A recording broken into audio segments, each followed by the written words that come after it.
And President Trump has made it critical to ensure that the CCP and its proxies can no longer undermine the interests of the United States. And he's worked to realign the world in America's favor. Joining me now are two guests, Mike Gonzalez, Senior Fellow at the Heritage Foundation, and John Sitilides, Senior Fellow for Global Risks at the Center for the National Interest. Great to have you both on the program tonight. So the president has undertaken a strategy really of realigning global dynamics against the CCP, not just business. Here's longtime author and China expert Stephen Mosier again from last night. Tectonic plates of the world shifting. We are literally moving the countries out of China's sphere of influence and into ours.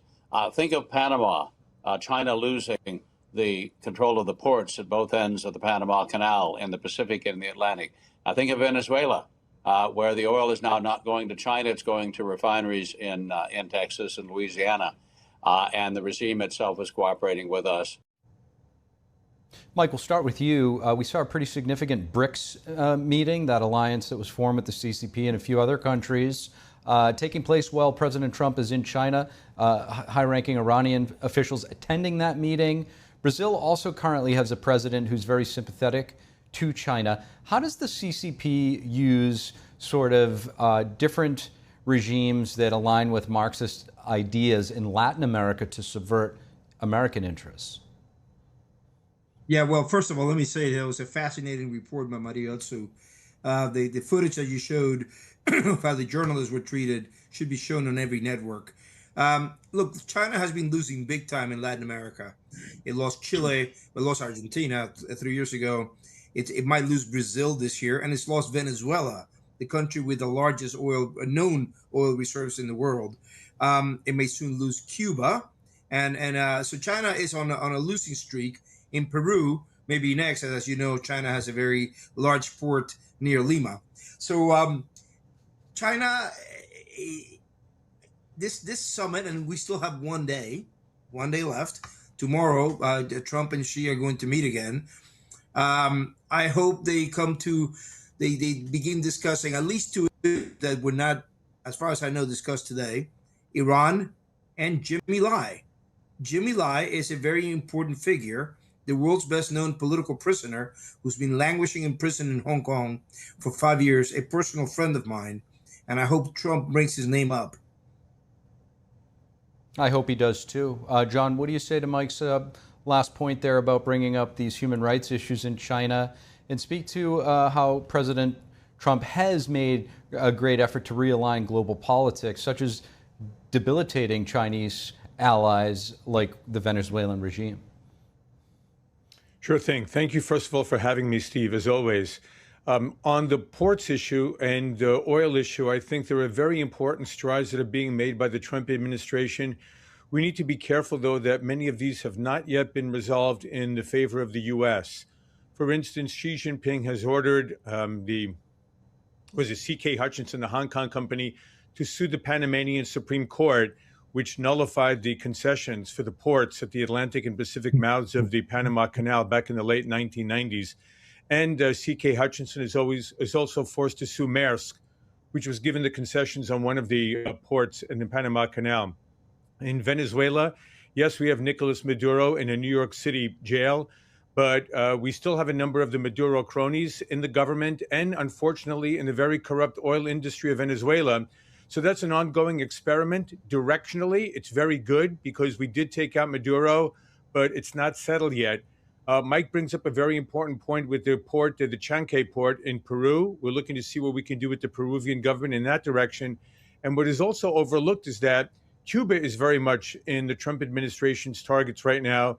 And the Chinese Communist Party has been running about 5 signal intelligence facilities in Cuba that are hoovering up data from all of the many military installations and ports along our southern states, from Florida, Mississippi, Alabama, Louisiana, and Texas.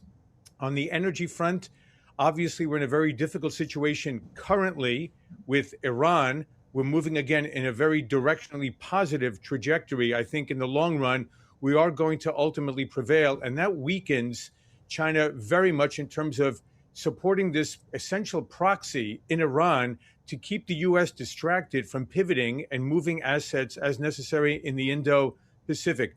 One last point here, Steve, that's been overlooked by most American media is that the U.S. entered into a defense cooperation agreement 2 weeks ago with Indonesia, which controls the southern shoreline of the Strait of Malacca. And as important as the Strait of Hormuz is, the fact that the U.S. now has operational freedom and control over the Strait of Malacca, through which 70% of all Asian trade passes, but more specifically, 50% of all of China's imported oil and 30% of all of its imported LNG pass through the Strait of Malacca, which gives Trump tremendous leverage in the overall competition, given China's dominance in rare earth elements, in pharmaceuticals, and with many of the components that we need to build out our defense industrial base. No, that was a very big moment a couple of weeks ago that sort of gets lost in the mix of this whirlwind news cycle that we're in, John. Mike, a major flashpoint coming out of these meetings so far is Taiwan. Talk to us about what the Chinese Communist Party is doing to subvert Taiwan politics, both internally and also the relationship that the United States has with Taiwan. Well, I was very happy. By the way, John brought up a very good point about Venezuela not being done yet. And I completely agree. Very concerned about Diosdado Cabello still in place. And Delcy Rodriguez is not ideal either. Look, in the case of Taiwan, China has to understand, and I'm glad that Marco Rubio said what he said, by the way.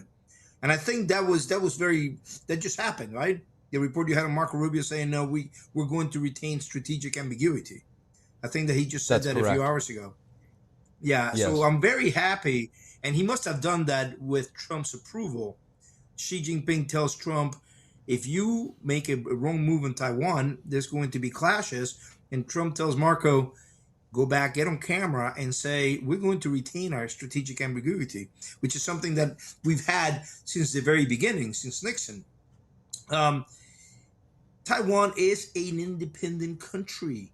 Taiwan is free. Taiwan is capitalist. Taiwan, none of the things you saw happen today there with the Chinese security people and the journalists would happen in Taipei. I have interviewed the president of Taiwan at the when I was a journalist at the palace. I can tell you that's so China's going to have to come to terms with this the same way that England came to terms with a free Ireland and Spain with a free Portugal, and Putin's having the same problems with Ukraine, because the conflagration that would take place if China were to act on its threats would be worldwide. So I'm very happy that Rubio drew a line there, and we'll see what happens tomorrow. But Iran is something that, because the Straits of Hormuz, which John mentioned, China can really get Iran to begin to behave very quickly if it wanted to. So I don't know why Iran was not discussed today, and I hope it is tomorrow. It's a really great point. For folks maybe that have not visited Taiwan or China, I've been to both, and the contrast couldn't be more different. I mean, Taiwan, Taipei, the capital, feels like New York City in terms of your freedoms, the openness, freedom to, believe and speak. So for that to go into the communist China's hands, it would almost be like New York City, although some might argue is communist now, but real authoritarian communism. It would be a stark difference. John, to Mike's point, Rubio signaled that it wouldn't be wise for the CCP to insert themselves any further into Taiwan at this point. Perhaps we're seeing a little bit of good cop, bad cop between the president and the Secretary of State here playing out to send a message to China? No, I think quite the contrary to Mike's point. I think this is very much Trump and Rubio working hand in glove, right? Trump is being the good cop to a certain degree, but obviously Rubio is only following Trump's instructions, right? Rubio is not going to contradict his boss, the president of the United States. But I think the Taiwan issue is very interesting, Steve, for a number of reasons. One, we very much focused on the technology and the economic side of China wanting to absorb the Taiwanese Semiconductor Manufacturing Corporation and attaining the global dominance in the most advanced semiconductors that are critical for quantum computing, for aerospace engineering, for satellite communications, for AI research and development. The Chinese also want Taiwan to be able to project power deep into the Pacific Ocean. And right now, Taiwan is the linchpin for the first island chain of countries, Japan, Taiwan, Philippines, that entire archipelago around the South China Sea that keeps the Chinese Navy and Air Force constrained within the South China Sea and the East China Sea.